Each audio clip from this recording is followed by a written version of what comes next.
36 वर्षपछि अर्जेन्टिनाले जित्यो विश्वकप फुटबलको उपाधि। फ्रान्सलाई टाइब्रेकरमा 4-2 ले हरायो।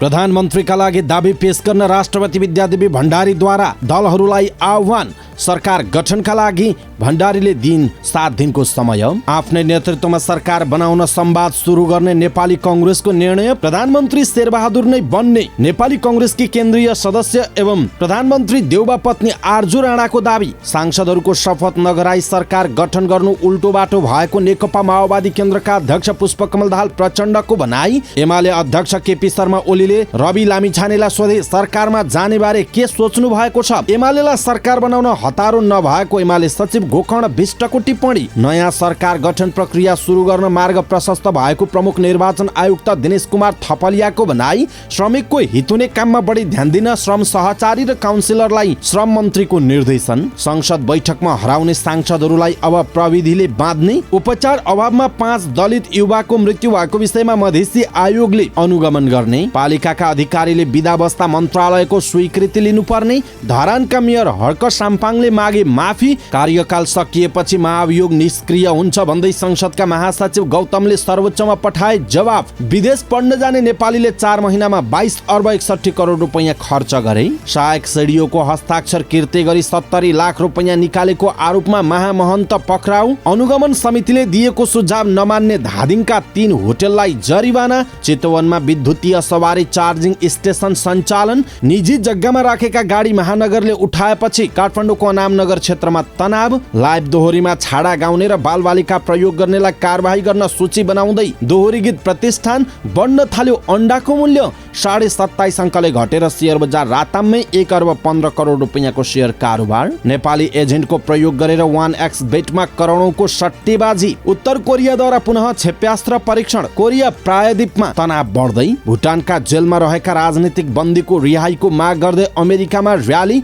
पश्चिम र मध्य अफ्रिकामा पछिल्लो बाढीका कारण 1400 जनाको ज्यान गयो। बङ्गलादेशसँगको पहिलो टेस्ट क्रिकेट भारतले 188 रनले जित्यो। र समाचार पार्टी हेल्थ टिप्स अन्तर्गत आज हामी मृगौला कसरी स्वस्थ र सुरक्षित राख्ने भन्ने विषयवस्तुमा जानकारी दिनेछौँ। हामीलाई अन्तिमसम्म हेर्नुहोला। दर्शक महानुभाव नमस्कार। समाचारपाटी.com को न्यूज बुलेटिनमा यहाँलाई हार्दिक स्वागत छ। म प्रहलाद चन्द्र घिमिरे। आज मिति विक्रमसम्म 2079 साल पुसको 4 गते सोमबार इस्वीसम्म सन् 2022 डिसेम्बर 19 तारिक। सदाको झैं आज पनि हामी उपस्थित भएका छौँ। आजका महत्त्वपूर्ण समाचार, ब्रेकिङ न्युज अपडेट लगायत तपाईँलाई काम लाग्ने हेर्नै पर्ने महत्त्वपूर्ण खबरहरू लिएर हामीलाई अन्तिमसम्म हेर्नुहोला। हाम्रो मेहनतका लागि यो भिडियोमा एउटा लाइक अवश्य गर्नुहोला। दर्शक महानुभाव पलपलको न्युज अपडेटका लागि हाम्रो च्यानललाई तपाईँले अहिलेसम्म सब्स्क्राइब गर्नुभएको छैन भने कृपया सब्स्क्राइब गर्नुहोस् अनि नजिकै आउने बेल आइकनलाई क्लिक गर्नुहोला। दैनिक रूपमा हेर्नुहुन्छ भने रेगुलर भनेर लेख्नुहोला। आज पहिलोचोटि हेर्दै हुनुहुन्छ भने फर्स्ट टाइम भनेर लेखिदिनुहोला। देशभित्र हुनुहुन्छ भने आफ्नो रहेको गाउँ ठाउँ सहर जिल्लाको नाम लेख्नुहोला। विदेशमा हुनुहुन्छ भने कुन देशबाट हेरिरहनु भएको छ त्यो कुरा तलको कमेन्ट बक्समा कमेन्ट गर्नुहोला। आउनुहोस् दर्शक महानुभाव आजका महत्त्वपूर्ण समाचार सुरु गरौँ अर्जेन्टिनाले विश्वकपको उपाधि उचालेको प्रसङ्गबाट।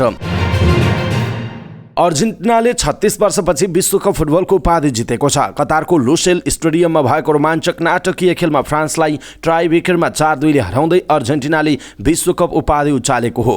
यसअघि सन् 1978 र 1986 को विश्वकप जितेको अर्जेन्टिनाको यो तेस्रो उपाधि हो र उसले 36 वर्षपछि विश्वकप उचालेको हो। टाइब्रेकरमा पहिलो पेनाल्टी फ्रान्सका केलियन एम्बापेले गोलमा परिणत गरे। त्यसपछि अर्जेन्टिनाका लियोनल मेस्सीले गोल गरे। तर फ्रान्सका लागि दोस्रो पेनाल्टी हानेका किङ्सले कोमानको प्रहार अर्जेन्टिनी किपरले रोके। अर्जेन्टिनाको दोस्रो पेनाल्टी पाउलो डिबालाले गोलमा परिणत गरे। 2-1 ले पछि परेको फ्रान्सको तेस्रो पेनाल्टी औरेलियनले बाहिर प्रहार गरे। अर्जेन्टिनाका लागि तेस्रो पेनाल्टीमा लियोनार्दो पाराडेसले गोल गर्दै टाइब्रेकरलाई 3-1 मा पुर्याए। फ्रान्सको चौथो पेनाल्टी रान्डानल कोलोमुनीले गोल गरे पनि अर्जेन्टिनाका लागि चौथो पेनाल्टीलाई गोन्जालो मान्टेलले जाली चुमाए। यसअघि खेलमा अर्जेन्टिनाले 2 पटक लिएको अग्रता जोगाउन नसक्दा खेल टाइब्रेकरमा पुगेको थियो। 80 मिनेटसम्म अर्जेन्टिनाले 2-0 को अग्रता बनाएको थियो। लियोनल मेस्सीले 23औं मिनेटमा पेनाल्टी मार्फत गोल गर्दै टिमलाई अग्रता दिलाएका थिए।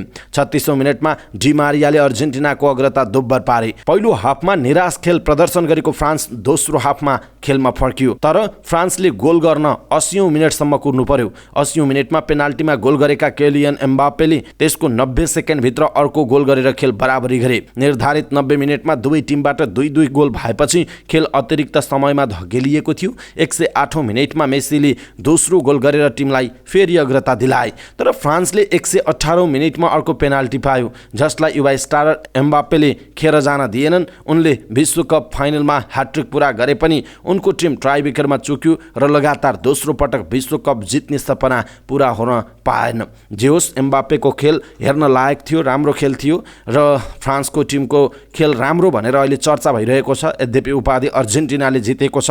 यो अर्जेन्टिना र लियोनल मेसीलाई हार्दिक बधाई छ। यहाँहरूले पनि आफ्ना बधाईका सन्देश तलको कमेन्ट बक्समा कमेन्ट गर्न सक्नुहुनेछ।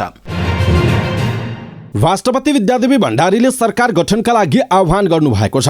राष्ट्रपति कार्यालयले विज्ञप्ति निकालेर नेपालको संविधानको धारा 76 उपधारा 2 अनुसार सरकार गठन गर्न राष्ट्रपति भण्डारीले 7 दिनको समय दिनुभएको जानकारी गराएको छ। नेपालको संविधान धारा 76 उपधारा 2 मा प्रतिनिधि सभामा 2 वा 2 भन्दा बढी दलको समर्थनमा बहुमत जुटाउन सक्ने प्रतिनिधि सभा सदस्यले प्रधानमन्त्री दाबी गर्न सक्ने व्यवस्था छ। त्यही व्यवस्था अनुसार आउँदो 10 गते आइतबार बेलुका 5 बजे भित्र दाबी पेश गर्न भनिएको राष्ट्रपतिको कार्यालयले निकालेको विज्ञप्ति उल्लेख छ। नेपालको संविधानको धारा 76 को उपधारा 1 मा प्रतिनिधि सभामा बहुमत प्राप्त संसदीय दलको नेतालाई राष्ट्रपतिले प्रधानमन्त्री नियुक्त गर्ने र उहाँको अध्यक्षतामा मन्त्री परिषद गठन हुने व्यवस्था छ। तर अहिले कुनै पनि दलले स्पष्ट बहुमत प्राप्त नगरेकाले त्यस धाराको उपधारा 2 अनुसार राष्ट्रपतिले 2 वा 2 भन्दा बढी दलहरूको समर्थनमा बहुमत प्राप्त गर्न सक्ने प्रतिनिधि सभाको सदस्यका लागि दाबी पेश गर्न आह्वान गर्नु भएको हो। यो व्यवस्था अनुसार कुनै पनि व्यक्तिले बहुमत पुर्याएमा चुनावको परिणाम घोषणा भएको मितिले 30 दिनभित्र प्रधानमन्त्री नियुक्त हुनुपर्ने व्यवस्था छ।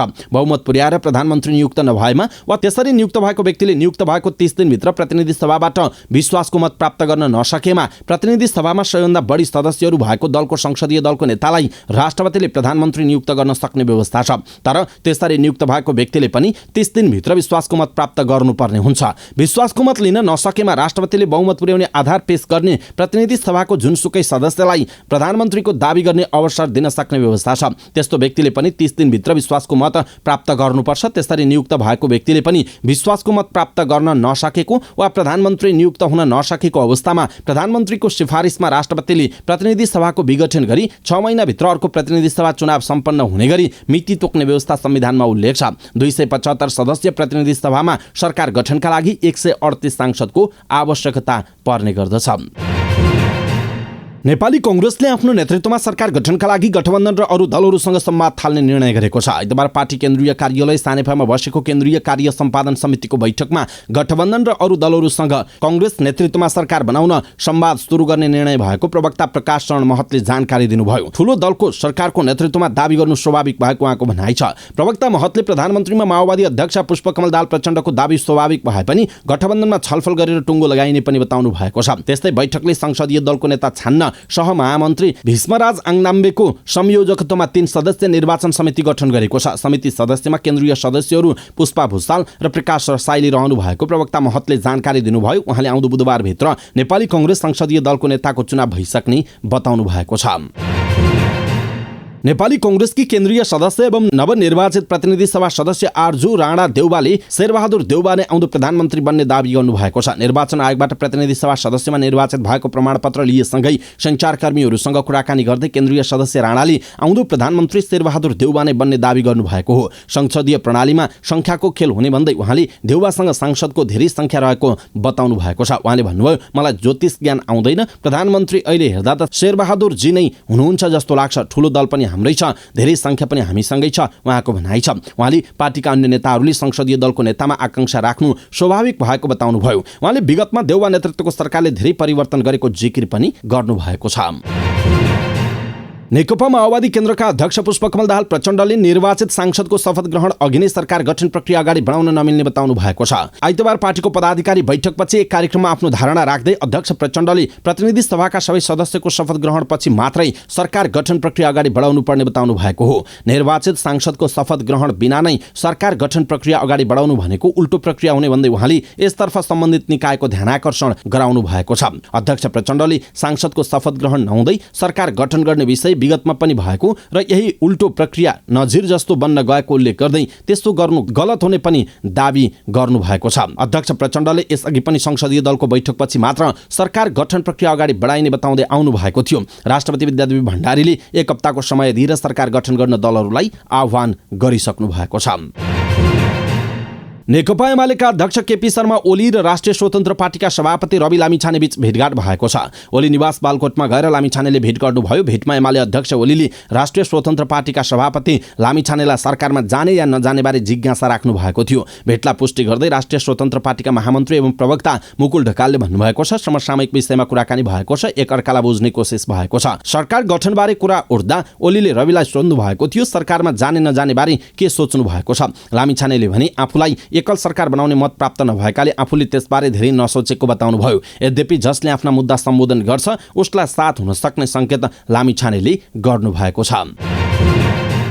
नेकपा एमालेका सचिव गोकर्ण विष्टले आफूहरू सरकार निर्माणका लागि अवांछित गतिविधिमा नलाग्ने बताउनु भएको छ। बुटवलमा पत्रकारहरूसँग कुराकानी गर्दै सचिव विष्टले एमालेले प्रतिपक्षमा बस्ने जनमत पाएको बताउनु भएको हो। उहाँले आफूहरू जनमतको विपरीत सरकार निर्माणका लागि अवांछित र गैर संसदीय गतिविधि नगर्ने बताउनुभयो। एमालेलाई सरकार गठनका लागि बाध्यता आइपरेमा भने पछाडि नहट्ने उहाँको भनाइ छ। सचिव विष्टले विगतमा सरकार बनाउने नाममा गैर संसदीय गतिविधि हुने गरेको भन्दै एमालेले जनचाहना विरुद्धमा काम नगर्ने बताउनुभयो। सरकार बनाउनका लागि एमालेलाई हतारो नभएको पनि उहाँको भनाइ छ। सचिव विष्टले एमालेलाई कमजोर बनाउनका लागि गएको चुनावमा वामपन्थीहरूले दक्षिणपन्थी शक्तिसँग गठबन्धन गरेको दाबी समेत गर्नुभएको छ। प्रमुख निर्वाचन आयुक्त दिनेश कुमार थपलियाले नयाँ सरकार गठनको प्रक्रिया सुरु गर्न मार्ग प्रशस्त भएको बताउनु भएको छ। प्रतिनिधि सभा र प्रदेश सभा सदस्य चुनावमा समानुपातिक निर्वाचन प्रणालीबाट निर्वाचित सांसदहरूलाई प्रमाणपत्र दिने कार्यक्रममा सञ्चारकर्मीसँग कुराकानी गर्दै प्रमुख निर्वाचन आयुक्त थपलियाले नयाँ सरकार गठनको प्रक्रिया सुरु गर्ने बाटो खोलेको बताउनुभयो। उहाँले आयोगले चुनावको मत परिणाम सार्वजनिक गरिसकेको र निर्वाचित सभालाई प्रमाणपत्र समेत दिइसकेकाले नयाँ सरकार गठन हुने प्रक्रिया सुरु गर्न मार्ग प्रशस्त भएको बताउनुभयो। प्रमुख निर्वाचन आयुक्त थपलियाले एक महिनाभित्रमा राष्ट्रपति र उपराष्ट्रपतिको चुनाव भइसक्ने पनि बताउनु भएको छ। यसका निम्ति सांसदले शपथ ग्रहण गर्नासाथ प्रक्रिया अगाडि बढाइने उहाँको भनाइ छ। चुनावको मिति भने सरकारसँगको परामर्शपछि तय गरिने उहाँले जानकारी दिनुभयो। श्रम रोजगार तथा सामाजिक सुरक्षा मन्त्री शेरबहादुर कुँवरले देश र श्रमिकको हित हुने खालका काममा बढी ध्यान दिन श्रम सहचारी र काउन्सिलरलाई निर्देशन दिनुभएको छ। श्रम सहचारी र काउन्सिलरको अभिमुखीकरण समापन कार्यक्रममा बोल्दै श्रम मन्त्री कुँवरले श्रम गन्तव्य देशमा श्रमिकका गुनासा सम्बोधन गर्न र देशलाई पनि हित हुने काममा ध्यान दिन निर्देशन दिनुभएको हो। अभिमुखीकरण कार्यक्रम समापनमा मन्त्री कुँवरले समस्यामा परेका श्रमिकहरू दूतावासमा आउँदा पनि आफ्नो समस्या नसुनिएको गुनासो धेरै आउने गरेको बताउँदै श्रमिकका समस्या समाधानका लागि प्रभावकारी भूमिका खेल्न निर्देशन दिनुभएको छ। श्रमिकको हक अधिकारको संरक्षण, समस्या परेको अवस्थामा उद्धार तथा रोजगारदाता र श्रमिक बीच भएको विवाद समाधानमा काउन्सिलर र श्रम सहचारीहरूले महत्त्वपूर्ण भूमिका खेल्नुपर्ने उहाँले बताउनु भएको छ। जनप्रतिनिधि अर्थात् सांसदहरू सदन र संसदीय समितिभन्दा बाहिर रमाउन थालेपछि यस्तो प्रवृत्ति रोक्न संसद सचिवालयले विद्युतीय हाजिरी यन्त्र जडान गर्ने तयारी सुरु गरेको छ। संसद र समितिका बैठकमा कुर्सी खाली राखेर सांसदहरू हाजिर गर्न साथ बाहिर जाने क्रम बढेपछि सचिवालयले विकल्पका रूपमा विद्युतीय हाजिरी व्यवस्थापन गर्न लागेको हो। संसद सचिवालयका प्रवक्ता डाक्टर रोजनाथ पाण्डेले कोरोना संक्रमण हटेको औपचारिक घोषणा भइ नसकेको तर सांसदको उपस्थितिको अभिलेख राख्नुपर्ने पक्षलाई दृष्टिगत गरी हातको औँला वा मुखाकृत वा हस्ताक्षरबाट हाजिरी जनाउनका लागि गृह कार्य भइरहेको जानकारी दिनुभयो। नागरिकमा निहित सार्वभौम सत्ताको प्रयोग गर्ने देशको सर्वोच्च जनप्रतिनिधि सभा संसदका सदस्यको मुख्य जिम्मेवारी संसद र संसदीय समितिका बैठक भेला र छलफलमा सहभागी भई देश र जनहितमा विधि निर्माण गर्नु हो। संसदलाई अनुशासित र कर्तव्य परायण तुल्याउने औजारका रूपमा विद्युतीय हाजिरी प्रणालीले सहयोग पुर्याउनेछ उहाँको भनाइ छ। राष्ट्रिय सभा अध्यक्ष गणेश प्रसाद तिमिलसिनाले आफ्नो सदनको कार्यव्यवस्था परामर्श समितिको सुझाव प्रतिवेदनका आधारमा यसअघि नै विद्युतीय हाजिरीको व्यवस्थापन गर्न सचिवालयलाई निर्देशन दिइसक्नु भएको छ। अध्यक्षको निर्देशन अनुसार प्राविधिक पक्ष र सफ्टवेयर विकास गर्ने बारे सचिवालयले अध्ययन सुरु गरिसकेको जनाइएको छ। सप्तरीको कञ्चनरोप नगरपालिकामा उपचारको अभावमा 5 जना दलित समुदायका व्यक्तिको मृत्यु भएको विषयमा मधेसी आयोगले अनुगमन टोली पठाउने भएको छ। कञ्चनरोपमा पछिल्लो 2 हप्तामा उपचार अभावमा अति विपन्न दलित समुदायका 5 जना युवाको ज्यान गएको विषयमा गम्भीर ध्यानाकर्षण भएको भन्दै आयोगले अनुगमन गर्ने भएको हो। आयोगकी उपसचिव सविता डङ्गोलले एक प्रेस विज्ञप्ति निकालेर राज्यले हरेक नागरिक उपचारको ग्यारेन्टी गरे पनि वर्षेनी हुने यस्ता घटनाप्रति आयोगको गम्भीर ध्यानाकर्षण भएको बताउनु भएको छ। आयोगका अध्यक्ष डाक्टर विजय कुमार दत्तले आयोगले यस्ता संवेदनशील घटनाको अल्पकालीन र दीर्घकालीन समाधानका लागि विभिन्न समयमा सिफारिस र ध्यानाकर्षण गराए पनि सरकारको बेवास्ताले गर्दा यस्ता समस्या समाजमा यथावत रहेको जानकारी दिनुभएको छ। पालिकाका प्रमुख प्रशासकीय अधिकृत अब बिदामा बस्दा अनिवार्य रूपमा स्वीकृति लिनुपर्ने भएको छ। संघीय मामिला तथा सामान्य प्रशासन मन्त्रालयले जनाए अनुसार जिल्ला समन्वय समितिका अधिकारी र पालिकाका प्रमुख प्रशासकीय अधिकृतले बिदामा बस्दा अनिवार्य रूपमा मन्त्रालयबाट स्वीकृति गराउनु पर्ने मन्त्रालयको संघीय तथा प्रादेशिक कर्मचारी प्रशासन शाखाका प्रमुख रविन्द्रजङ थापाले जानकारी दिनुभयो। उहाँले जानकारी बिना कार्यक्षेत्र छोडेर जाँदा सेवा प्रवाहमा समस्या देखिएकाले अबदेखि मन्त्रालयको स्वीकृति बिना बिदा पनि बस्न नपाइने बताउनुभयो। ती अधिकारीले खुशी कार्यालय छोडेर बाहिर जाने गरेको गुनासो आएकाले जानकारी बिना कार्यालय छोडेर नजान उनीहरूलाई निर्देशन दिएको जनाइएको छ। मन्त्रालयले 77 वटा जिल्ला समन्वय समिति र 753 वटै पालिकालाई पत्र पठाई अबदेखि मन्त्रालयको पूर्व स्वीकृति बिना जिल्ला र कार्यक्षेत्र नछाड्न पर्ने निर्देशनमा उल्लेख गरिएको छ। धरान उपमहानगरपालिकाका मेयर हर्क साम्फाङ राईले आफ्नो फेसबुक पोस्टमा प्रयोग भएको शब्द दलित समुदायलाई नराम्रो लागेको भन्दै माफी माग्नु भएको छ। मैले पोस्ट गरेको स्टाटसमा गाउँले ठट्यौली उखानको शैलीमा चमारे शब्द अप्रत्याशित प्रयोग हुन जाँदा दलित समुदायलाई नराम्रो लागेको यथार्थप्रति दुःख व्यक्त गर्दै उक्त शब्दले धेरैलाई दुखी बनाएको रहेछ उहाँले एक विज्ञप्ति निकालेर भन्नुभएको छ। त्यसका लागि म क्षमा प्रार्थी छु। उहाँले कसैलाई ठेस पुर्याउन नियत बस सो स्ट्याटस नलेखेको पनि स्पष्ट पार्नुभयो। मेयर साम्फाङले आफूले समानताको भावना साथ सबै मिलेर देशलाई माथि उठाउनका लागि विकृति, विसङ्गति, व्यथिति, भ्रष्टाचार, अन्याय, अत्याचार, विभेद, शोषण र दमन विरुद्ध लामो समय अभियान चलाएको पनि स्मरण गर्नुभएको छ। मेयर साम्फाङले दलित समुदायलाई अवहेलना हुने शब्द प्रयोग गरेको भन्दै आलोचना हुँदै आएको थियो। संघीय संसदका महासचिव भरतराज गौतमले सर्वोच्च अदालतको संवैधानिक इजलासमा लिखित जवाब पठाउनु भएको छ। पूर्व प्रधान न्यायाधीश चोलेन्द्र शमशेर जवराको महाभियोग प्रस्ताव निष्प्रभावी भएको भन्दै पत्र दिएपछि विवादमा पर्नुभएका गौतमसँग सर्वोच्च अदालतको फुल कोर्ट पूर्ण बैठक र संवैधानिक इजलासले उक्त पत्र दिनुको कारणबारे जवाफ माग गरेको थियो। संवैधानिक इजलासमा लिखित जवाब पठाउँदै गौतमले प्रतिनिधि सभाको कार्यकाल सकिएपछि उक्त प्रतिनिधि सभाको अन्य बिजनेससँगै महाभियोग प्रस्ताव पनि निष्क्रिय हुने दावी गर्नुभएको छ। स्रोतका अनुसार उहाँले विधेयक निष्क्रिय हुने प्रावधानले प्रतिनिधि सभाका अरू बिजनेस र प्रस्ताव पनि अर्को प्रतिनिधि सभामा नजाने जिकिर गर्नुभएको छ। उहाँले प्राकृतिक न्यायको सिद्धान्त अनुसार अभियोग लागेको व्यक्तिलाई अभियोगको अवस्था के छ भन्नेबारे जानकारी दिनु आफ्नो दायित्व भएको समेत पत्रमा उल्लेख गरेको संघीय संसद सचिवालय स्रोतले जनाएको छ। महासचिव गौतमले आफूले महाभियोग निष्प्रभावी भएको भनी आफूले निर्णय गरेको नभई यथार्थ स्थिति सम्बन्धित निकायलाई जानकारी मात्र गराएको दावी गर्नुभएको छ।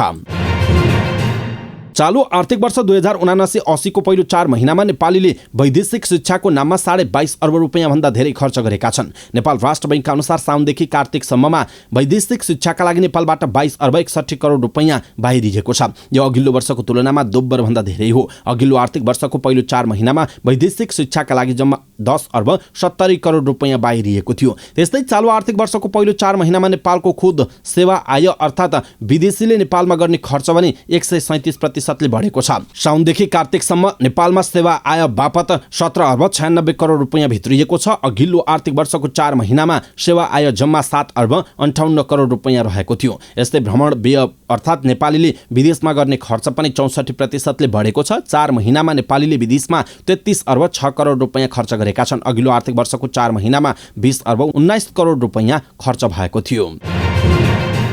नेपालका प्रमुख महन्त मानिएका महोत्तरीको मटिहानीमा रहेको लक्ष्मीनारायण मठका महामहन्त जगन्नाथ दासलाई प्रहरीले पक्राउ गरेको छ। रूपन्देहीका सहायक प्रमुख जिल्ला अधिकारी सहायक सिडिओको हस्ताक्षर कृत्य गरी बैंकबाट 70 लाख रुपैयाँ निकालेको आरोपमा दासलाई पक्राउ गरिएको महोत्तरीका प्रहरी प्रमुख एवं प्रहरी उपरीक्षक कृष्ण पङ्गेनीले जानकारी दिनुभयो। महन्त दासको नाममा रूपन्देहीको मेगा बैंकको खातामा रहेको 70 लाख रुपैयाँ मौजदात भएको खाता सरकारले रोक्का राखेको अवस्थामा त्यहाँका सहायक सिडिओको हस्ताक्षर कृत्य गरी खाताबाट त्यो रकम झिकेको आरोपमा महन्तलाई पक्राउ गरिएको हो। प्रहरीले बिहान मठमै पुगेर महामहन्त दासलाई पक्राउ गरी अनुसन्धानका लागि रूपन्देही पठाएको प्रहरी उपरीक्षक पङ्गेनीले बताउनु भएको छ। जिल्ला अनुगमन समिति धादिङले पृथ्वी राजमार्ग क्षेत्रका 3 होटललाई जरिवाना तिराएको छ। अनुगमनका समयमा दिइएको सुझाव नमानेको भन्दै समितिले कारबाही स्वरूप जरिवाना तिराएको हो। गल्छी गाउँपालिका वडा नम्बर 7 भल्टारमा रहेको जुनतारा रेस्टुरेन्टलाई 15,000, होटल लुम्बिनीलाई 15,000 र जाल्पा रिसोर्ट एन्ड स्टाफ भोजनालयलाई 20,000 रुपैयाँ जरिवाना तिराइएको जिल्ला अनुगमन समितिका संयोजक राजन घिमिरेले जानकारी दिनुभयो। बजार अनुगमन टोलीले पटक पटक दिएको सुझाव र निर्देशन पालना नगरेको, होटलका भान्सा सफा नरहेको, म्याद नागेका सामानहरू बिक्री गर्न राखिएको पाइएकाले कारबाही गरिएको घिमिरेले बताउनुभयो। म्याद नागेका सामानहरू बरामद गरी नष्ट समेत गरिएको छ। जिल्ला अनुगमन समितिले नियमित रूपमा बजार अनुगमन गर्दै आए पनि राजमार्ग क्षेत्रका होटलहरूले दिएको निर्देशन पालना नगरी उल्टै अटेर गरेको, बढी मूल्य लिने गरेको, सरसफाइमा ध्यान नदिएको गुनासो नागरिकले गर्दै आएका छन्।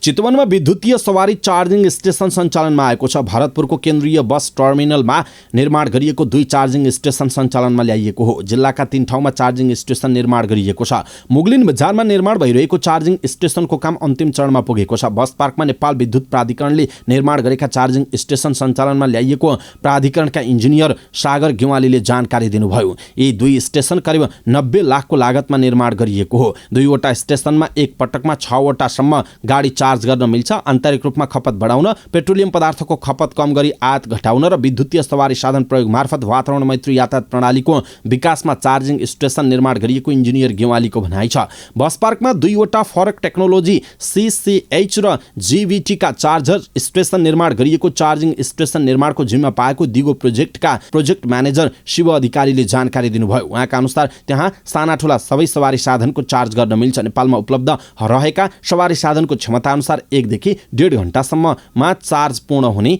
जनाइएको छ। काठमाडौँ महानगरपालिकाले निजी जग्गामा राखेका गाडी उठाएपछि अनामनगर क्षेत्रमा तनाव सृजना भएको छ। आइतबार महानगरपालिकाले काठमाडौँको अनामनगर क्षेत्रमा निजी जग्गामा राखेका गाडी उठाएको हो। निजी जग्गा क्षेत्रभित्र राखेका 2 पाङ्ग्री गाडी महानगर प्रहरीले उठाएपछि अनामनगर क्षेत्र आइतबार तनावग्रस्त भएको थियो। महानगरपालिकाले ज्यादती गरेको भन्दै गाडी चालक विरोधमा उत्रिएका हुन्। महानगरपालिकाले एकपटक एउटै र अर्को दिन अर्को निर्णय गरेर आफूहरूमाथि ज्यादती गरेको उनीहरूको भनाइ छ। गाडी चालक राजु श्रेष्ठले महानगरपालिकाले 1 लाइन गाडी राख्न पाउने भनेर हप्ता दिन अघि गएको, तर अहिले फेरि आएर गाडी उठाएको भन्दै आपत्ति जनाउनु भयो। उहाँले अनामनगर क्षेत्रमा निजी जग्गामा गाडी राख्न नपाउने हो भन्दै उहाँले प्रश्न समेत गर्नु भएको छ।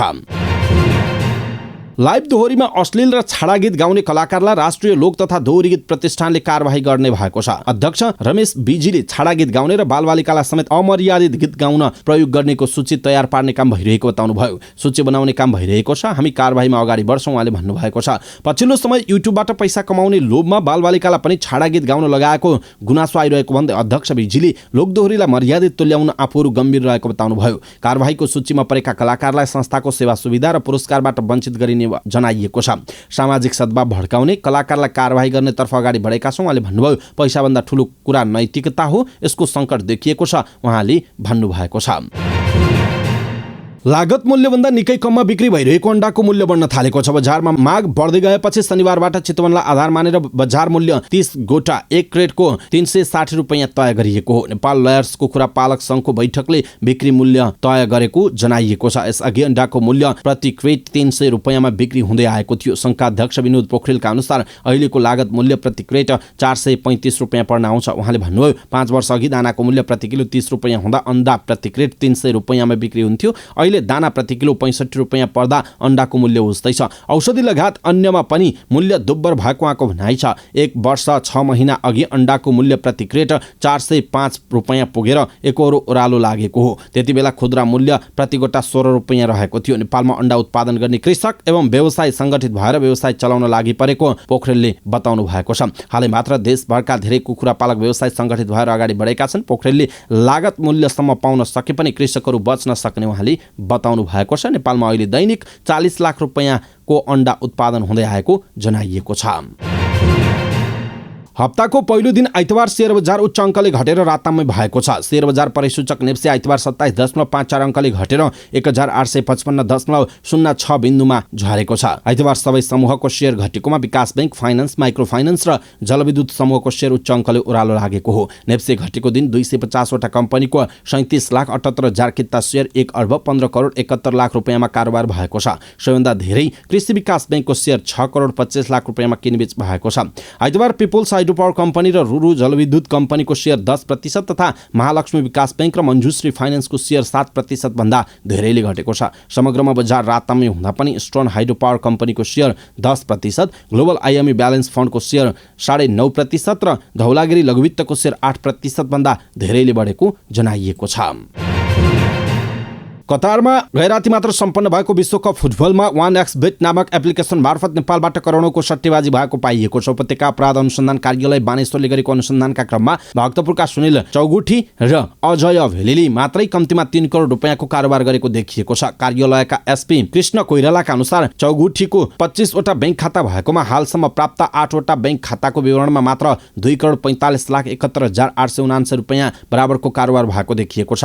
भेलेको विभिन्न 19 वटा खाताको विवरण मागिएकोमा 5 वटा बैंकको विवरण प्रहरीले पाएको छ। त्यसमा 6 महिनामा 60,29,915 रुपैयाँको कारोबार भएको देखिएको छ। अन्य बैंक खाताहरूको विवरण पनि प्राप्त हुने प्रक्रियामा रहेको छ, कोइरालाले भन्नुभएको छ। यसअघि कार्यालयले पक्राउ गरेका ललितपुरका 21 वर्षीय आदर्श ठाकुरले पनि 1xBet मार्फत 2 करोड रुपैयाँ कारोबार गरेको देखिएको थियो। अनुसन्धानमा संलग्न एक अधिकृतका अनुसार युरोपियन मुलुक साइप्रसबाट चलेको 1xBetले विभिन्न एजेन्ट मार्फत नेपाली रुपैयाँ सङ्कलन गर्ने गरेको छ। उनीहरूको सहयोगमा खल्ती, ई सेवा, कनेक्ट आइपीएस, प्रभुपे लगायतका एप्लिकेसन प्रयोग गरेर कारोबार गरेको देखिएको अधिकृतहरूको भनाइरहेको छ।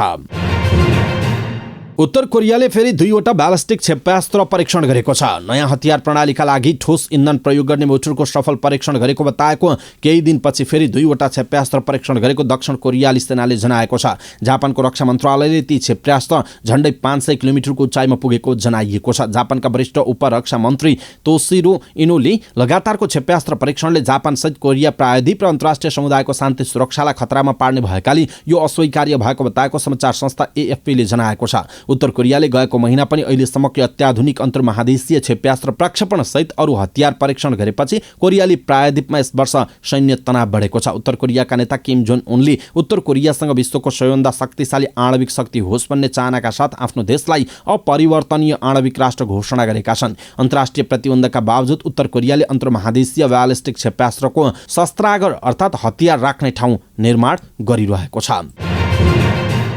भुटानमा राजनीतिक बन्दीको रिहाइका लागि सञ्चालित ग्लोबल अभियानको अमेरिका च्याप्टरले र्यालीको आयोजना गरेको छ। डिसेम्बर 17 नाम दिइएको र्याली पेन्सिल्भेनिया राज्यको क्यापिटल कम्प्लेक्समा आयोजना भएको हो। भुटानी राजनीतिक बन्दीलाई आम माफीको माग गर्दै पेन्सिल्भेनिया राज्यमा पहिलो पटक र्यालीको आयोजना गरिएको हो। र्यालीमा स्थानीय भुटानी समुदायका सदस्यको पनि सहभागिता थियो। र्यालीमा सहभागी भएका 40 भन्दा धेरै अभियन्ताले भुटानका कारागारमा दशकौंदेखि कैदीबन्दी बनाइएका राजनीतिक बन्दीलाई बिना शर्त रिहाइको माग गरेको जनाइएको छ।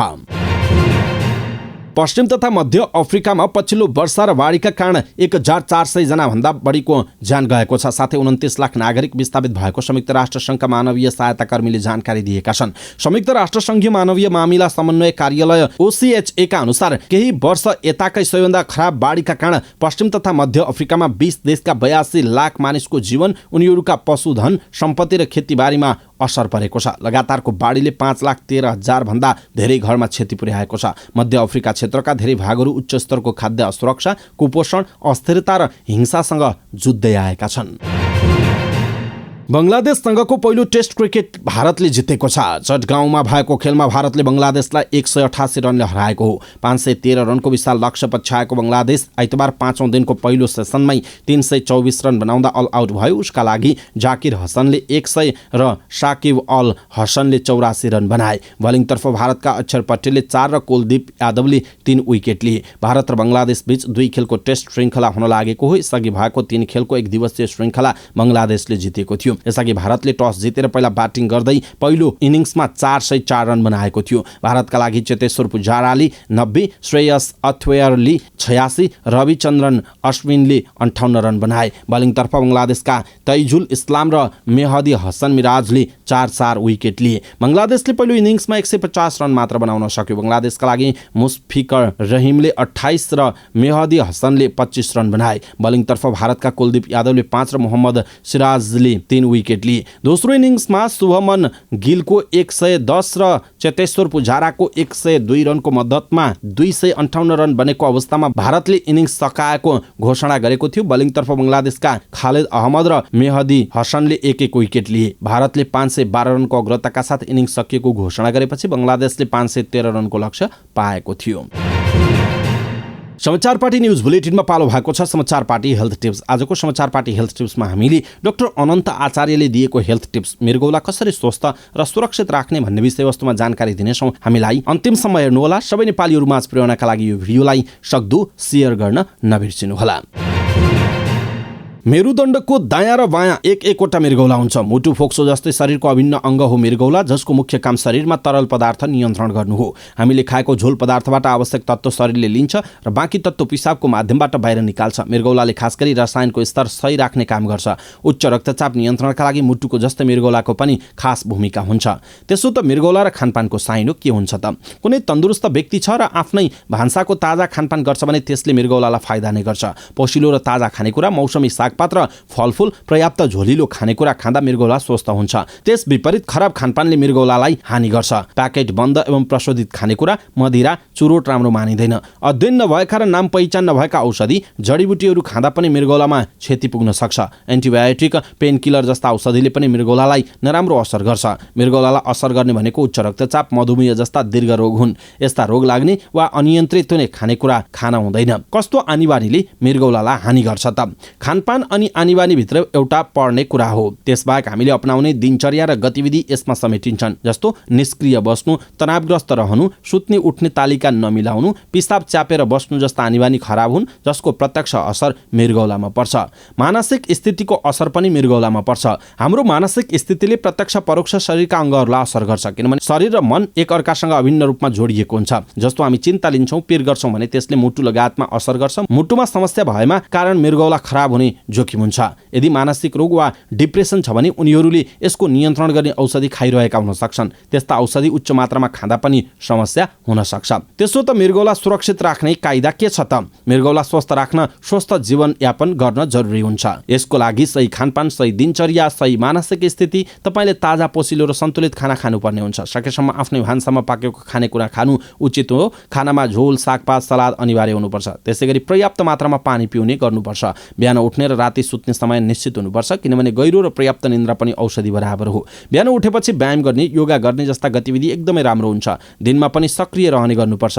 तनाव हुने काम कुराहरू एवं व्यवहारहरू त्याग्नुपर्छ। तपाईँ स्वस्थ खानुहुन्छ, सही मात्रामा खानुहुन्छ, सही समयमा सुत्ने र उठ्ने गर्नुहुन्छ भने तपाईँको मानसिक स्थिति पनि सही रहन्छ। यसले गर्दा मृगौला सुरक्षित र स्वस्थ हुन सक्दछ। त्यसो त मृगौला खराब भएको सङ्केत के हो त? मृगौला खराब हुँदा वाक लाग्ने, श्वास प्रश्वासमा असहज हुने, पेट दुख्ने, निन्द्रा नलाग्ने, हात गोडा सुनिने र झमझमाउने, श्वास गनाउने, जिब्रोको स्वाद बदलिएमा शरीरको ऊर्जा नभएको महसुस हुने, ढाड दुख्ने, मुख सुनिने, खानेकुरामा रुचि घट्दै जाने जस्ता सङ्केत देखिन्छ। जब शरीरमा भएको विषाक्त तत्त्व मृगौलाले छान्न सक्दैन तब यस्ता सङ्केत देखिन्छन्। यी सङ्केत मृगौला खराब भइसकेपछि तेस्रो चरणमा देखिन्छ। कसैमा बिना लक्षण भित्रभित्रै असर गरिरहेको हुन सक्छ। चाँडो पहिचान गर्न सकिएन भने मृगौलाको उपचार ढिलो हुन्छ। मृगौला खराब हुने मुख्य कारण। मृगौला खराब हुने मूल कारण उच्च रक्तचाप, मृगौलामा हुने नेफ्राइटिस, मृगौलामा संक्रमण र पत्थरी भएमा, प्रोटेस्टको समस्या भएर पिसाब रोकिने समस्या भएमा र जथाभावी रूपमा औषधि सेवन गर्दा मृगौला बिग्रने समस्या हुन्छ। मृगौला खराब भएपछि कस्तो उपचार गर्ने त? मृगौला खराब भएपछि सुरुमा अस्पताल गएर परीक्षण गराएर कुन स्टेजको हो भन्ने पत्ता लगाउनुपर्छ। नेपालमा दीर्घकालीन मृगौला रोगको अन्तिम अवस्थामै अधिकांश व्यक्ति चिकित्सक समक्ष अर्थात् डाक्टरहरू समक्ष पुग्ने गरेका छन्। मृगौला खराब हुँदा 5 वटा चरण हुन्छन्। 5औं चरण अन्तिम चरण हो। 4थो चरणसम्मका बिरामीलाई औषधि सेवनले नै ठिक पार्छ। 4 वटा चरणमा भने औषधि खाएरै ठिक हुन्छ। पहिलो चरणमा छ भने दोस्रोमा जान नदिने, दोस्रोमा भए तेस्रोमा जान नदिने गर्दै औषधिले रोक्दै जान्छौँ। त्यसपछि औषधि नियमित खानुपर्छ। तर अन्तिम अर्थात् 5औं चरणमा बिरामी पुगेको छ भने डायलासिस मात्र एउटा विकल्प हुन्छ। डायलासिस गराउनेहरूले औषधि नियमित खानुका साथै खानपानमा ध्यान दिनुपर्ने हुन्छ। उनीहरूले पानी त्यसपछि खानु हुँदैन। मृगौलाले काम गर्न छाडिसकेपछि पिसाब छानिएर नजाने हुँदा पानी नखानु भनिएको हो। खानै पर्ने भए बढीमा 1 लिटरसम्म मात्र पानी खानुपर्छ। डायलासिसको विधि र अवधि। डायलासिस भनेको रगत सफा गर्ने विधि हो। यसलाई कृत्रिम मृगौला वा मेसिनरी किडनी पनि भनिन्छ। डायलासिस गराउनु भन्नुको अर्थ मृगौलालाई बाह्य सहयोग चाहिन्छ भनिएको हो। मृगौला खराब भइसकेपछि पिसाब बनाउने र छान्ने काम डायलासिसले गर्छ। डायलासिसमा हुने डायलाइजर फिल्टरिङ मेम्ब्रेन बिरामीको रगत हालेर छान्ने र पानी फाल्ने र सफा गरेर पुनः बिरामीमा फर्काउने काम हुन्छ। यो साताको 2 पटक गर्ने गरिन्छ। 4 घण्टाको अवधिमा गरिसकिन्छ। धेरै लामो समय गर्नुपर्छ। यो धेरै लामो समयसम्म गर्नुपर्छ। डायलासिस रोकिएपछि उपचार अगाडि बढ्दैन।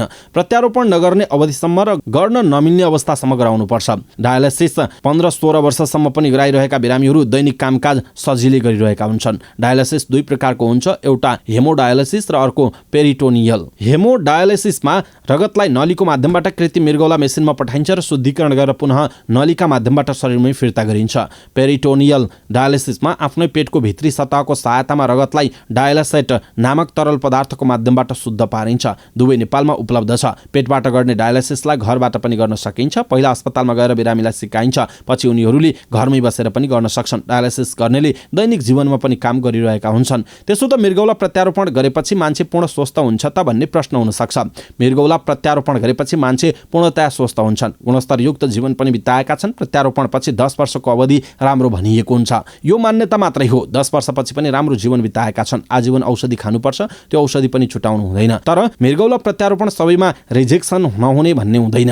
कसैमा मृगौलापछि कम्प्लिकेसन आयो भने चाहिँ अर्को प्रत्यारोपण गर्नुपर्ने हुन्छ। प्रत्यारोपण छिटो हुन्छ र चाँडै अस्पतालबाट डिस्चार्ज हुन्छन्। दाता सबैभन्दा छिटो ठिक हुन्छन्। कस्तो व्यक्तिमा प्रत्यारोपण गर्न सकिँदैन त? बिरामीमा मृगौला प्रत्यारोपण गरेर फाइदा छैन, गरे पनि फाइदा नगर्ने केस छ भने प्रत्यारोपण गरिँदैन। कतिपयको रगत नलीहरूमा अरूमा नमिल्ने हुँदा पनि प्रत्यारोपण गर्न सकिँदैन। कसैको दाता नभेटिने, कसैको प्रत्यारोपणको इच्छा नराख्ने, डायलासिस मात्र गराउने हुन्छ। पहिला रगतको समूह नमिलेर पनि प्रत्यारोपण सम्भव थिएन। अहिले भने फरक समूहको रगत हुँदा पनि प्रत्यारोपण गर्न मिल्ने प्रविधि भित्रिसकेको छ। त्यसो त हरेक मृगौला प्रत्यारोपण सफल हुन्छ त भन्ने प्रश्न पनि हुन सक्छ। मृगौला प्रत्यारोपण सफल हुने संख्या उच्च छ। प्रत्यारोपण रगत नाताभित्रमा गर्नुपर्ने मान्यता छ। 12 वर्षदेखि नेपालमा यसको अभ्यास भइरहेको छ। विरलै मात्रामा प्रत्यारोपण विफल भएको घटनाहरू छन्। मृगौला रोग विशेषज्ञ डाक्टर अनन्त आचार्यले दिएको टिप्स हामीले यहाँहरूमाझ प्रस्तुत गर्यौं। तपाईलाई कस्तो लाग्यो आफ्नो कुरा तलको कमेन्ट बक्समा कमेन्ट गर्नुहोला र सबै नेपालीहरूमाझ पुर्याउनका लागि यो हेल्थ टिप्स आफ्नो फेसबुक, ट्विटर लगायतका सामाजिक सञ्जालमा सेयर गर्न नबिर्सिनुहोला। हवस् त दर्शक महानुभाव, आजका महत्त्वपूर्ण समाचार, ब्रेकिङ न्युज अपडेट लगायत तपाईँलाई काम लाग्ने हेर्नै पर्ने महत्त्वपूर्ण खबरहरू यति नै। हामीले प्रस्तुत गरेका यी समाचारहरूप्रति तपाईँको धारणा के छ? आफ्नो धारणा तलको कमेन्ट बक्समा कमेन्ट गर्नुहोला। हाम्रो मेहनतका लागि यो भिडियोमा एउटा सानो लाइक अवश्य गर्नुहोला। दर्शक महानुभाव, पलपलको न्युज अपडेटका लागि हाम्रो च्यानललाई तपाईँले अहिलेसम्म सब्स्क्राइब गर्नुभएको छैन भने कृपया सब्स्क्राइब गर्नुहोस् अनि नजिकै आउने बेल आइकनलाई क्लिक गर्नुहोला। पलपलको न्युज अपडेटका साथ फेरि हाम्रो भेट हुनेछ। तपाईँ समाचार पार्टी हेर्दै गर्नुहोस्। नमस्कार।